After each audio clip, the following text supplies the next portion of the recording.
Hello అండి, welcome back to ముంబైలో Andhra kitchen and blogs. ఈరోజు నేను మజ్జిగ తయారు చేయబోతున్నానండి. నార్మల్ ప్లెయిన్ మజ్జిగ ఇంకా మసాలా మజ్జిగ తయారు చేయబోతున్నాను. అంతేకాకుండా ఎండాకాలంలోని తీసుకోవాల్సిన జాగ్రత్తల గురించి కూడా కొద్దిగా చెప్పాలనుకుంటున్నానండి. కొన్ని టిప్స్ చెప్పాలనుకుంటున్నాను.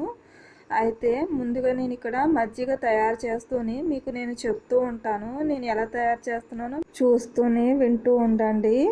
అలాగే నేను ఫస్ట్ టిప్ వచ్చి, ఎండలు బాగా మండిపోతున్నాయి కదండి. ఇలాంటప్పుడు మా పెద్దవాళ్ళైనా సరే, చిన్నవాళ్ళైనా సరే, ఎవరైనా సరే ఎక్కువగా మజ్జిగలు, నిమ్మకాయ నీళ్ళు, ఇంకా కొబ్బరి బొండం నీళ్ళు కూడా తీసుకుంటూ ఉండాలండి. ఆర్ఆర్గా తీసుకుంటూ ఉండాలి. ఇంకా గ్లూకోజ్ వాటర్ కూడా తీసుకుంటూ ఉండాలి. అప్పుడైతే మనకి ఇంత ఎండలోని వేడి చేయకుండా కొంచెం చలవ చేస్తుంది. ఒంట్లో బాగుంటుంది అనమాట. నీరసం అది రాకుండా ఆరోగ్యంగా బాగా ఉండొచ్చు.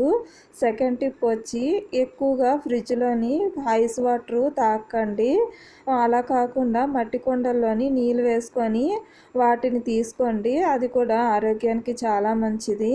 ఎక్కువ ఫ్రిడ్జ్ వాటర్లోని ఐస్ ముక్కలు ఇంకా కూల్ డ్రింక్స్ అవన్నీ ఎక్కువ యూజ్ చేయకుండా ఉంటే చాలా మంచిది అనమాట. అది కాకుండా ఎక్కువగా థర్డ్ టిప్ వచ్చి, టీలు ఎక్కువగా తాగకూడదండి. టీలు అయితే ఒకటి కానీ రెండు కానీ చాలా వీలైనంత వరకు తగ్గించండి. ఎక్కువ శాతం తాకండి. అలాగే ఫోర్త్ టిప్ వచ్చి, మసాలా ఫుడ్స్ కూడా ఎక్కువగా తీసుకోకండి. మసాలాలు ఎక్కువగా తీసుకున్నా కూడా వేడి చేస్తుంది అనమాట. అందుకనేసి మసాలా ఫుడ్స్ ఎక్కువగా తీసుకోకుండా ఉండండి.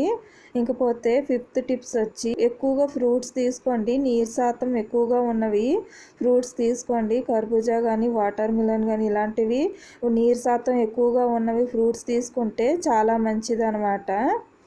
మళ్ళీనేమో ఫిఫ్త్ టిప్ వచ్చి, ఎక్కువగా ఎండలోని జర్నీ చేయకండి.